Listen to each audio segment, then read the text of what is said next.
À celui qui nous a lavés, qui nous a tant aimés, par son sang nous a rachetés, soit gloire, gloire, gloire,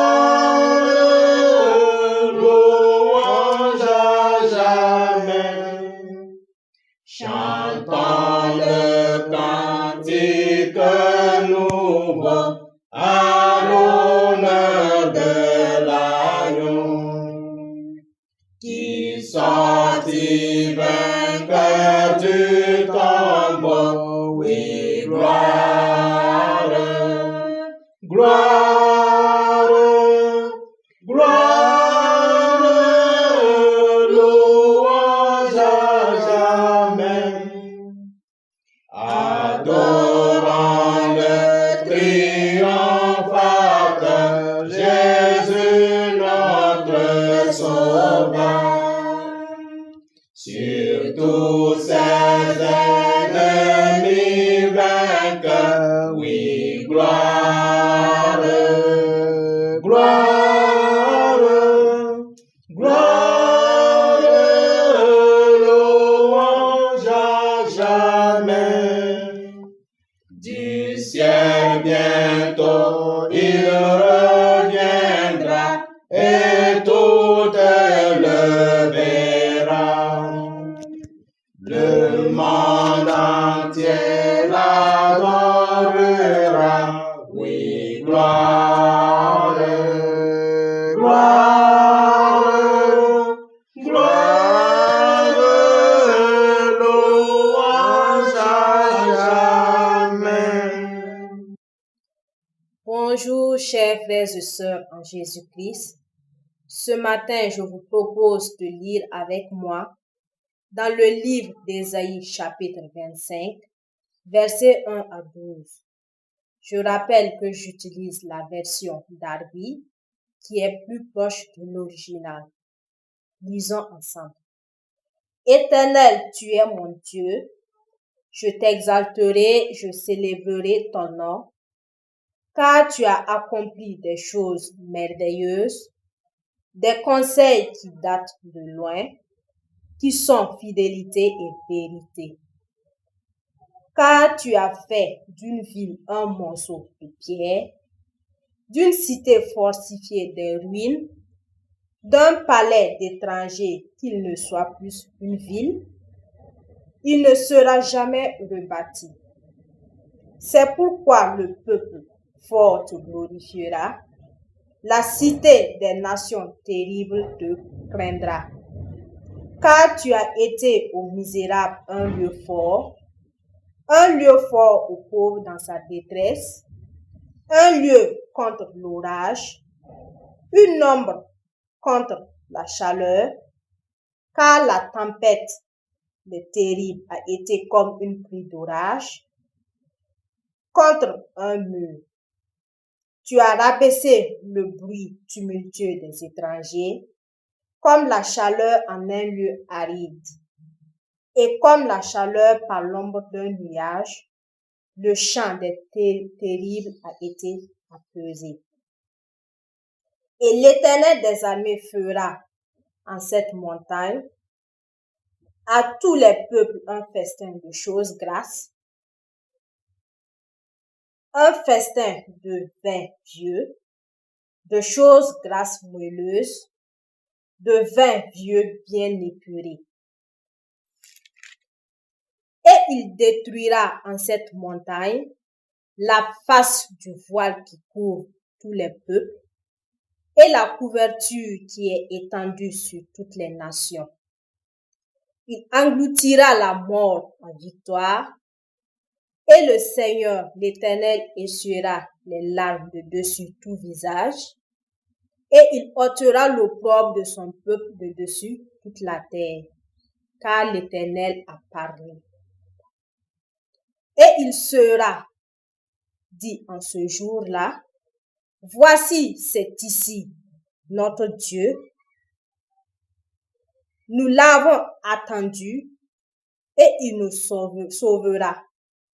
C'est ici l'Éternel, nous l'avons attendu. Égayons-nous et réjouissons-nous dans sa délivrance. Car la main de l'Éternel reposera dans cette montagne et Moab sera foulé aux pieds sous lui comme la paille est foulée au fumier. Et il étendra ses mains au milieu de Moab comme celui qui nage les étangs pour nager, et il abaissera son orgueil ainsi que les artifices de ses mains. Et la forteresse des hautes défenses, des murs, il l'abattra, il l'abaissera et il la mettra par terre jusque dans la poussière. Que Dieu bénisse sa parole, que Dieu vous bénisse. Amen. Bonjour chers frères et sœurs en Jésus-Christ, chers amis et chers internautes. Nous bénissons encore le Seigneur pour l'occasion qu'il nous donne de nous retrouver autour de sa parole. Et je vous propose comme thème le grand souper du royaume. Et pour cela, je vous invite à ouvrir avec moi dans l'évangile selon Luc, le chapitre 14, à partir du verset 15 au verset 24. Et je vous rappelle que j'utilise la version Darby, qui est vraiment fiable et qui est plus proche de l'original. Que Dieu bénisse sa lecture. Je lis. Au verset 15, Luc 14. Et un de ceux qui étaient à table, ayant entendu ces choses, lui dit: Bienheureux celui qui mangera du pain dans le royaume de Dieu. Et il lui dit: Un homme fit un grand souper, et il y convia beaucoup de gens. Et à l'heure du souper, il envoya son esclave dire aux conviés: Venez, car tout est prêt. Et ils commencèrent tous unanimement à s'excuser. Le premier lui dit: J'ai acheté un champ, et il faut nécessairement que je m'en aille et que je le voie. Je te prie, tiens-moi pour excuser. Et un autre dit: J'ai acheté 5 couples de bœufs et je vais les essayer. Je te prie, tiens-moi pour excuser. Et un autre dit: J'ai épousé une femme et à cause de cela, je ne puis aller. Et l'esclave, s'en étant retourné, rapporta ces choses à son maître. Alors le maître de la maison, en colère, dit à son esclave: Va-t'en promptement dans les rues et dans les ruelles de la ville et amène ici les pauvres, et les estropiés, et les aveugles, et les boiteux. Et l'esclave dit: Maître, il a été fait ainsi que tu as commandé, et il y a encore de la place. Et le maître dit à l'esclave: Va-t'en dans les chemins et le long des haies, et contrains les gens d'entrer afin que ma maison soit remplie. Car je vous dis qu'aucun de ces hommes qui ont été conviés ne goûtera de mon souper. Amen. Dieu bénisse sa parole. Voilà, bien-aimés, frères et sœurs, en Jésus-Christ, chers amis, chers internautes. Voilà, le Seigneur Jésus, il répond à l'invitation d'un pharisien. Alors là, dans sa maison là-bas, il y avait d'autres pharisiens et puis des docteurs de la loi. Et là, toujours dans le chapitre 14 de Luc, alors, dans les premiers versets, et là, il va guérir un homme hydropique en un jour de sabbat. Mais avant de le guérir, le Seigneur pose la question: est-il permis de guérir un jour de sabbat? Là, c'est le verset 3. Mon père travaille jusqu'à présent et moi je travaille. Il n'y a pas chez le jour de sabbat. Le père travaille et Jésus travaille. Le sabbat a été donné à l'homme pour son repos. Mais l'homme en a pris ça pour en devenir un esclave. Alors, il va vraiment interroger les gens. Vous voyez que l'homme, Jésus va le dire, si son animal tombe dans un puits le jour du sabbat, saute par intérêt ou par compassion, et il va délivrer sa bête. Ça, c'est possible. Soit par compassion ou même par intérêt. Il ne va pas le laisser dans le puits que c'est un jour de sabbat. Mais comment peut-on alors refuser la grâce du Seigneur pour une de ces créatures en danger de mort qui le voulait sortir du puits de la destruction éternelle? Les pharisiens et les docteurs de la loi sont réduits au silence devant les paroles de celui qui est la parfaite expression de la grâce de Dieu adaptée aux besoins de l'homme. Jonas, en s'apitoyant sur son propre sort et sur celui de l'arbuste qui l'avait protégé de l'ardeur du soleil, étant lui aussi bien loin de comprendre la miséricorde de Dieu à l'égard de Ninive qui s'était repentie. Voilà, nous voyons Jonas qui était là à se pitoyer vraiment sur cet arbuste et s'apitoyer sur sa propre personne, alors que Dieu l'envoie pour aller délivrer toute une ville, Ninive. C'est la même chose. Cet homme hydropique était parmi les Juifs, il était dans la synagogue. Il est même venu à ce rendez-vous sur ce pharisien-là. Alors, voilà, on préfère garder le sabbat que de le guérir. Jonas aussi était ainsi. Ils n'ont pas compris la miséricorde à l'égard des hommes, la miséricorde pour le salut des hommes. Ça nous interpelle très fort. Appliquons-nous donc, nous aussi, à jouir de la grâce de Christ pour la présenter ensuite aux autres et puis nous réjouir lorsque l'heure est accordée. Amen. Dieu nous a conviés au banquet de sa grâce. Selon sa sagesse, alors il a assigné sa place à chacun. Nous sommes conscients d'être vraiment des objets de grâce et nous ne nous comparons pas les uns aux autres. Et nous restons gardés de nous élever les uns par rapport aux autres. Ça, c'est pas bon. Chacun, sa place est assignée. Et Paul le dira que lui-même, il est le premier des pécheurs, mais il a été un objet de miséricorde, comme chacun de nous. Nous devons raisonner comme l'apôtre Paul. C'est ça qu'il le dira dans 1 Timothée 1,15. Cette parole est certaine et digne de toute acceptation, que le Christ Jésus est venu dans le monde pour sauver les pécheurs, dont moi je suis le premier. Mais miséricorde m'a été faite à cause de ceci, savoir quand en moi le premier Jésus-Christ montra toute sa patience, afin que je fusse un exemple de ceux qui viendront à croire en lui pour la vie éternelle. Amen. Gloire au Seigneur. Alors, la seule manière de prendre cette place d'humilité et de la garder, c'est de penser à Christ. Oui. Alors que les contrariétés et les vexations de la vie dans ce monde n'auront plus d'effet sur nos cœurs. Amen. Ça va nous aider beaucoup. Et Pierre va le confirmer dans 1 Pierre 5, 6. Humilez-vous donc sous la puissante main de Dieu, afin qu'il vous élève quand le temps sera venu. Alors quiconque sera élevé, s'élèvera, sera baissé, et celui qui s'abaissera sera élevé. Alors la mesure parfaite de cet abaissement qui va devant la gloire a été vue en Jésus, qui s'est abaissé lui-même. Nous connaissons très bien ce passage dans Philippiens 2, verset 8. Étant trouvé en figure comme un homme, il s'est abaissé lui-même, étant devenu obéissant jusqu'à la mort, et à la mort de la croix. C'est pourquoi aussi Dieu l'a haut élevé, et lui a donné un nom au-dessus de tout nom. Amen. Gloire au Seigneur. J'en viens à mon thème. Toujours dans la maison de ce pharisien.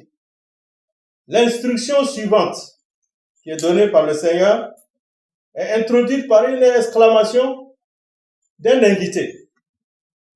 Il va dire, cet invité va dire au verset 15, « Bienheureux celui qui mangera du pain dans le royaume de Dieu. » Amen. C'est ça que mon thème s'intitule comme ça. Bienheureux celui qui mangera du pain dans le royaume de Dieu. Voilà. C'est vrai, la terre est un lieu de passage et beaucoup y endurent des souffrances.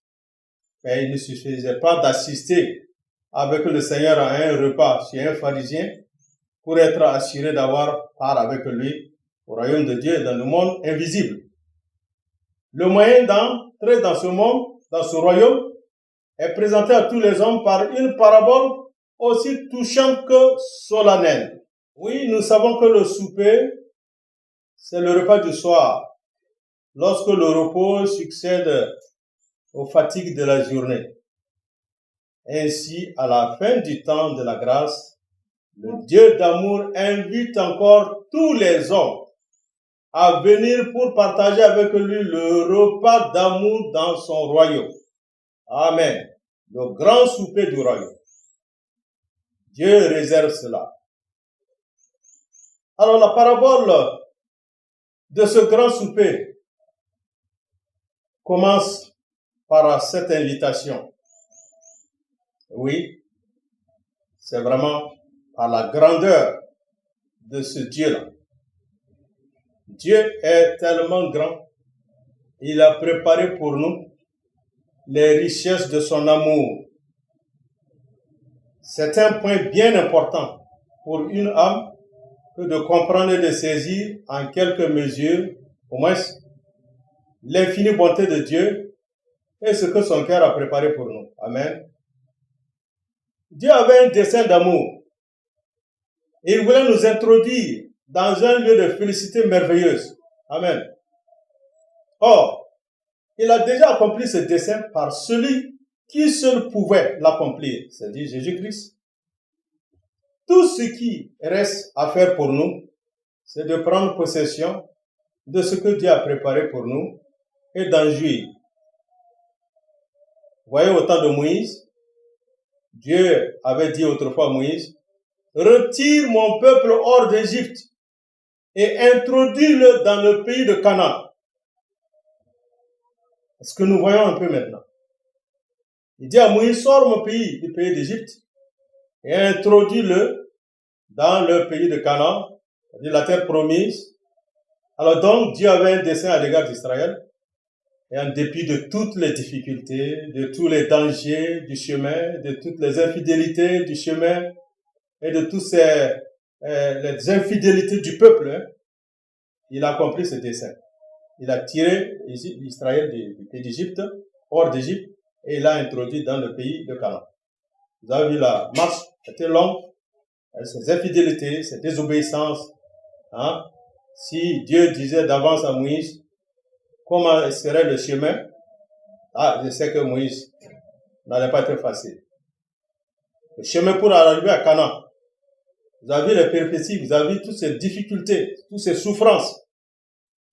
Mais Dieu ne nous dit pas ce qui se passe sur le chemin d'abord. Mais il nous a destinés à cela. Il nous a sortis du monde et pour nous introduire dans son royaume. Pour être à ce grand souper-là. Amen. Il en est de même pour nous. Dieu nous appelle. Dieu ne nous appelle pas hors du monde seulement, mais il veut aussi nous faire entrer dans ce lieu de bénédiction. Il veut nous faire jouir de cette maison où il a préparé tout. Amen. Il y a la grande fête. Et son amour nous y convie là-bas. Alors, quand nous prenons un peu l'exemple du fils prodigue, oui, il est d'abord reçu et couvert de baisers. Ensuite, vêtu. Ensuite, fêté. Vous voyez, non? Ici, nous apprenons ce qu'est le cœur du Père. Alors, d'abord, il a compassion du prodigue. Il court au devant de lui et il se jette à son cou et le couvre de baisers. Voici le cœur de notre Dieu. Voici le cœur de notre Dieu. Ce qui s'est passé à le fils prodigue. Pensons-y, hein. C'est lui qui attendait ce fils prodigue. Et dès qu'il l'a aperçu de loin, il a couru et puis se jeter à son cou et le remplir de baisers et le donner vraiment la justice et l'introduire dans la maison. Gloire au Seigneur. Alléluia. Alors, nous comprenons le cœur du Père. Et c'est ça que ce cœur est toujours comme ça pour l'homme. Dès qu'il a placé Adam et Ève dans le jardin, ce cœur de miséricorde, d'amour était là. Mais vous avez vu comment Satan est venu faire douter ce cœur. Et voilà, nous sommes aujourd'hui dans ce péché-là. Satan a fait douter que le cœur de Dieu n'est pas ainsi. Et c'est ce que les gens croient toujours aussi. Satan est un menteur. Notre Père là, il nous attend, il ne veut qu'aucun ne soit perdu. Il veut nous sortir du monde et nous introduire dans son royaume et dans ce grand souper.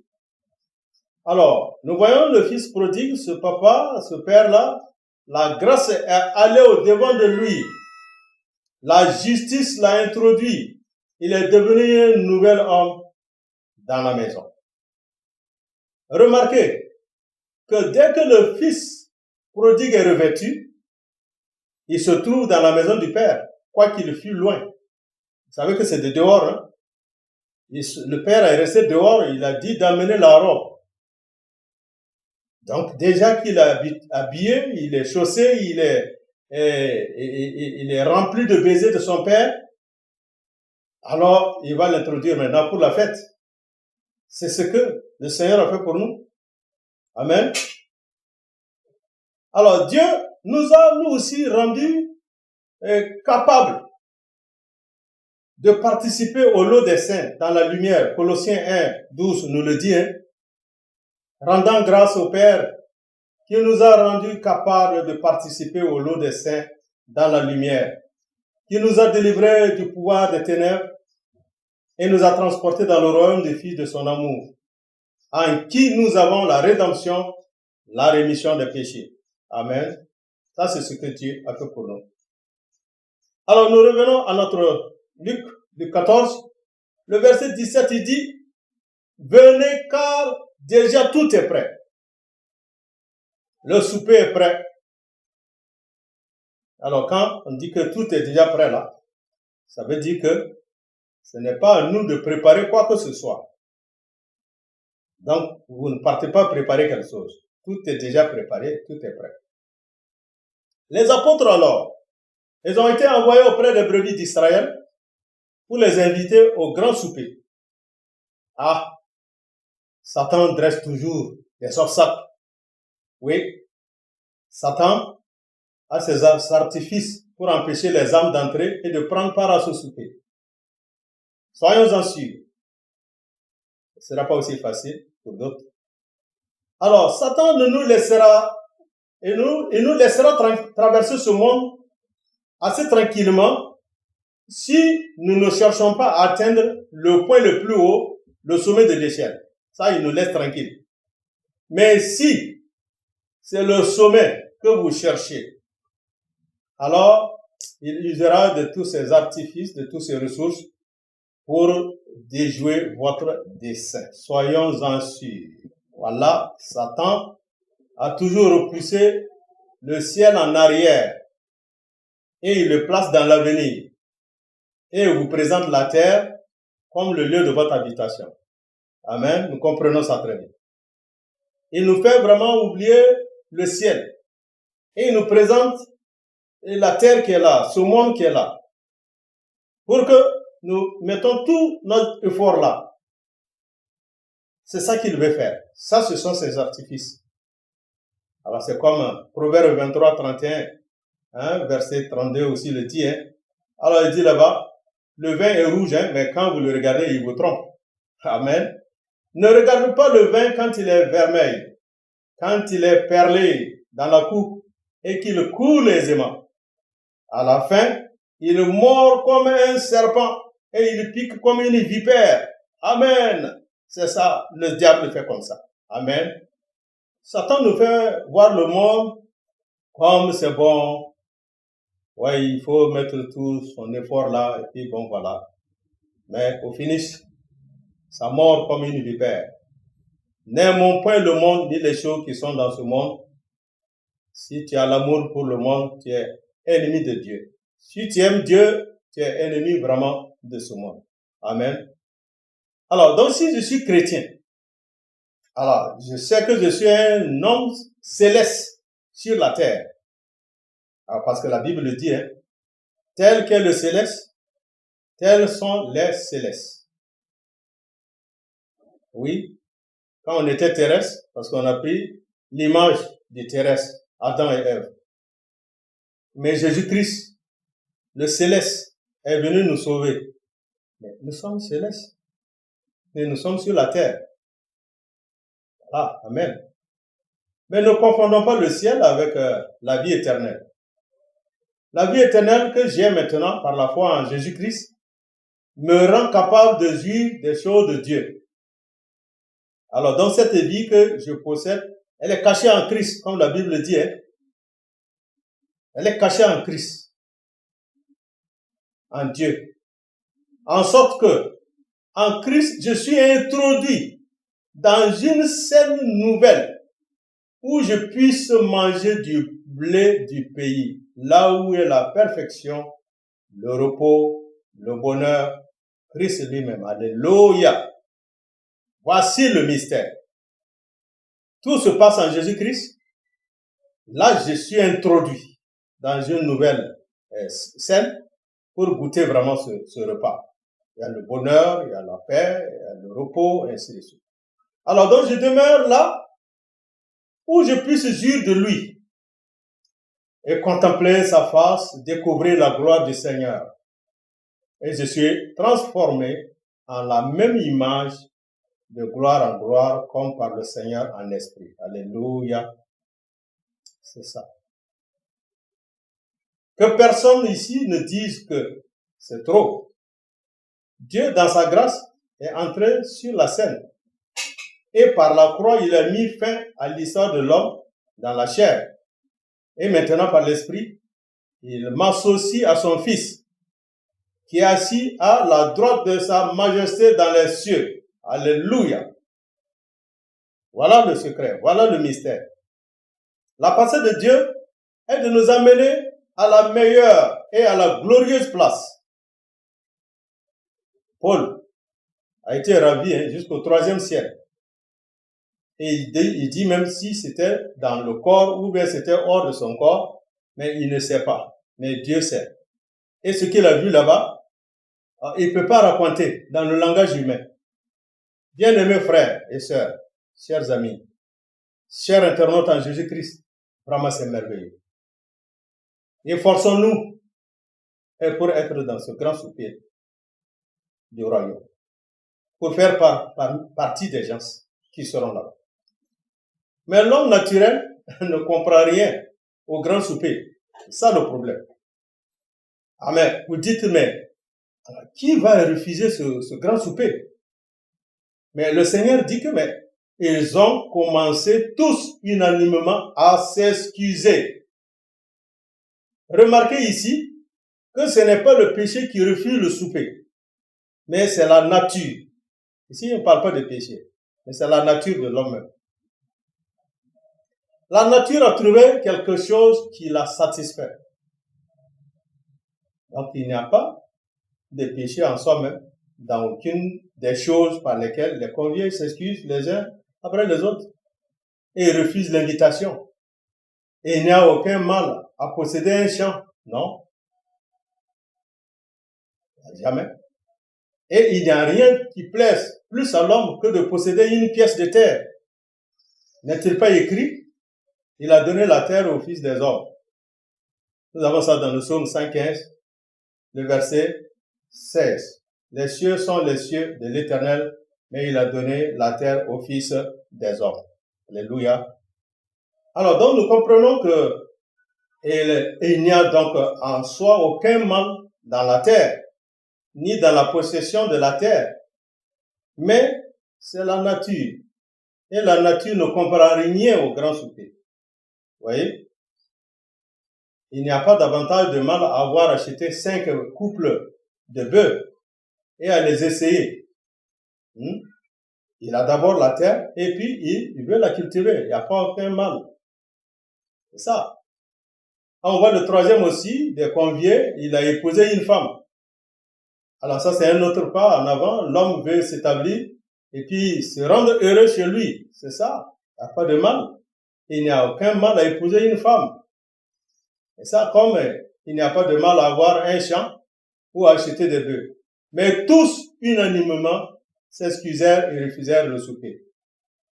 Alors, dans ce qui constituait le mal, ce n'était pas les choses en elles-mêmes, mais c'était la place qu'elles occupaient dans le cœur, en sorte que tous méprisèrent Dieu et son souper. C'est ça le problème. Les éléments ont pris la place dans le cœur et ça les a permis de mépriser Dieu et son invitation à ce grand souper-là. Alors le Seigneur se tourne vers les pauvres du troupeau et il envoie dans les rues, dans les ruelles, pour amener les pauvres, les estropiés, les boiteux, les aveugles d'Israël. Là, je parle d'Israël d'abord. Et puis, car il y a encore la place, il envoie dans les chemins le long des haies vers les gentils. Et il dit, contrains-les d'entrer afin que ma maison soit remplie, car aucun de ces hommes qui ont été conviés ne goûtera de mon souper. Amen. Tous se sont excusés unanimement en invoquant les 3 mêmes raisons qui autrefois disqualifiaient un homme en Israël pour aller en guerre contre les ennemis. Lisons Deutéronome, chapitre 20. Deutéronome, chapitre 20. Regardons le verset à partir du verset 5. Voilà. Et les magistrats parleront au peuple disant, qui est l'homme qui a bâti une maison neuve et qui ne l'a pas consacrée? Qu'il s'en aille et retourne à sa maison, de peur qu'il ne meure dans la bataille et qu'un autre ne la consacre. C'est un premier. Deuxième, verset 6. Et qui est l'homme qui a planté une vigne et n'en a pas joui? Qu'il s'en aille et retourne à sa maison, de peur qu'il ne meure dans la bataille et qu'un autre n'en jouisse. Verset 7, le troisième. Et qui est l'homme qui s'est fiancé une femme et ne l'a pas encore prise, qu'il s'en aille et retourne à sa maison, de peur qu'il ne meure dans la bataille et qu'un autre ne la prenne. Le premier avait acheté un champ, il devait absolument le voir. Vous voyez? Alors, on ne voit guère pourquoi le fait d'assister au souper aurait changé quoi que ce soit pour lui. Ça faisait quoi? Rien. Mais c'est ainsi que la convoitise des yeux aveugle le cœur. Oui, convoitise des yeux, ça aveugle le cœur. Et le second, lui aussi, il avait acquis 5 paires de bœufs et qu'il devait immédiatement essayer. Là encore, assister au souper n'aurait guère interféré avec ses projets. Mais l'orgueil de la vie étouffe tout mouvement de cœur vers Dieu, et de même que les soucis de la vie, qui sont comme des épines. Enfin, le troisième, il avait épousé une femme, et son cœur était ailleurs. Lorsque les relations de famille prennent le pas sur les choses de Dieu, elles peuvent devenir convoitises de la chair. Voici les 3 raisons invoquées. Alors, c'était pas mauvais en elles-mêmes. Elles ne sont pas mauvaises en elles-mêmes. Mais ce n'est que des excuses humaines pour refuser la grâce divine. L'esclave revient alors à son maître qui l'envoie dans les rues et les ruelles et de la ville pour inviter les pauvres, les estropiés, les aveugles et les boiteux. Amen. Gloire au Seigneur. Voilà. Le patron de la maison dit maintenant, il dit, bon, le temps presse. Le temps presse. Va-t'en et promptement. Et l'appel maintenant est à tout homme de la ville L'appel est à tout homme de la ville.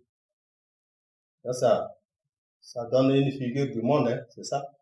Tout le monde est invité. Alors, par nature, nous voyons l'homme, hein, le pauvre, un pauvre, il n'a rien pour s'acheter, vraiment un souper, vous voyez. Un estropié, il n'attire même pas le cœur. Un aveugle, il ne peut pas se conduire seul et enfin, il y a un boiteux. Et il est sans force pour venir à Dieu par lui-même. Maintenant, il faut les convaincre.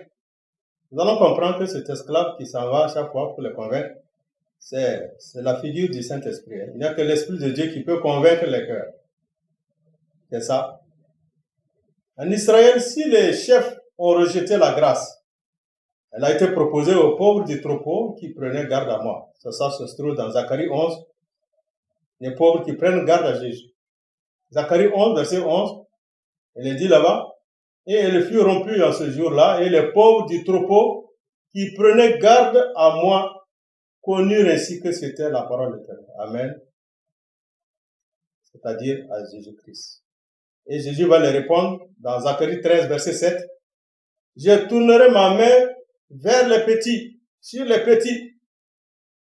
Il dit là-bas, épée, réveille-toi contre mon berger, contre l'homme qui est mon compagnon, dit l'Éternel des armées. Frappe le berger et le troupeau sera dispersé et je tournerai ma main sur les petits. Voilà.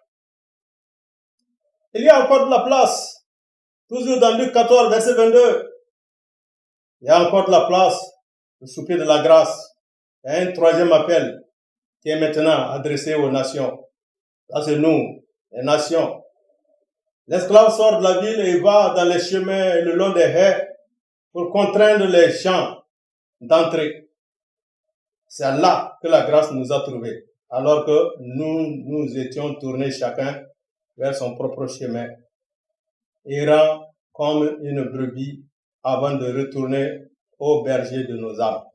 1 Pierre, chapitre 2, verset 25, il dit ici, car vous étiez errants comme des brebis, mais maintenant vous êtes retournés au berger et au surveillant de vos âmes.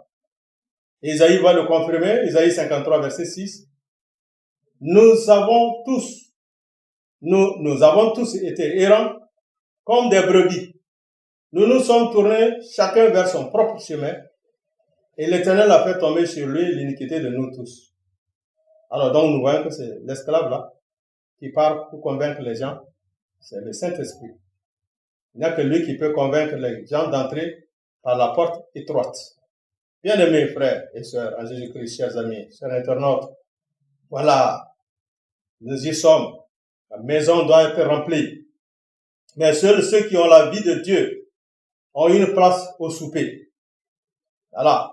Mais il dit en conclusion, aucun de ceux qui ont refusé l'invitation, soit d'entre les Juifs, soit d'entre les nations, n'aura de place au souper de la grâce pour y jouir la bénédiction divine. Les objets les plus légitimes de nos affections peuvent constituer un danger s'ils détournent nos cœurs de Christ. Donc nous retenons cela, bien-aimés, frères et sœurs, en Jésus-Christ, chers amis, chers internautes. Voilà le grand souper du royaume et voilà comment les obstacles peuvent aussi se dresser. C'est à nous de discerner et de prendre position. C'est ça.